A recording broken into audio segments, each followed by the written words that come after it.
Hey everyone, today we're doing Dolce & Gabbana, the one eau de parfum, and it should be the only one because the eau de toilette is rendered obsolete by this. This is better in every way than the eau de toilette. I don't understand people who would even buy it. It's just like, oh, I just want it to be lighter.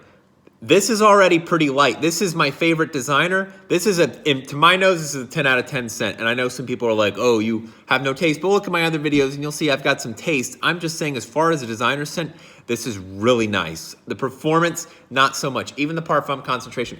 I can't even imagine what the toilette, I've smelled the toilette and it smells like this, but with water, like they just poured a water bottle into it, and that it's just watered down. It's obsolete. This is the way to go. This is an ambery, tobacco, ginger, cardamom, citrus, woods. It's really good, and it all blends together so well because typically tobacco is a very polarizing note. The amber smooths it out. Amber smooths everything out. It makes a lot of what would be polarizing notes more approachable. In Armani Code Profumo, the amber really smooths out the leather. It makes it very approachable. You've got the ginger for the nose zing. I call the ginger's like a nose zinging ingredient. I just really like it. The cardamom also kind of gives it that oriental spin. And I mean, I would definitely call this, I don't actually have it pulled up in front of me, but if I had to guess, this would be an oriental spicy, to my nose at least. And it's not super spicy, but it's got some spices to it. It's very intimate. It's an up-close scent. It has to be because this thing can't project to save its life, if I'm being honest, everyone. It's a beautiful scent. Maybe it lasts 3 hours and it's not reaching very far. If this had better performance, this would be the #1 designer scent. I mean, why? This absolutely clobbers scent-wise so many others that people wear to the clubs. But if this was just a little stronger, and I guess they can't make it stronger the way it's formulated and everything. I understand that some perfumers can't enhance the longevity and the strength of some notes. It's like, the brighter the candle burns, the quicker it burns out. And perhaps that's what this is. But for an intimate date encounter, man, you can't beat this. You can't go wrong with this. Everyone will like this. It is just so cozy.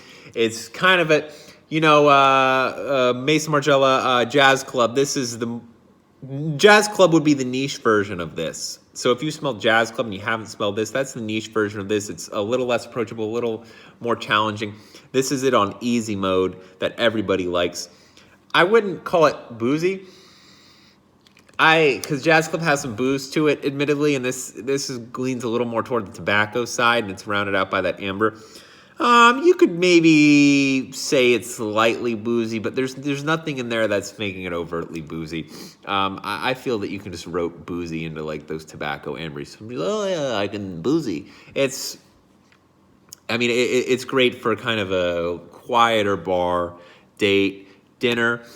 I mean, it'll last. It's not completely gutless, but don't expect it to be a super hardcore performer. It's going to get curb stomped by big loud guys like Eros, 1 Million, Ultramale, Invictus. This can't hold up in a club. It won't make it. It doesn't have the legs to stand on.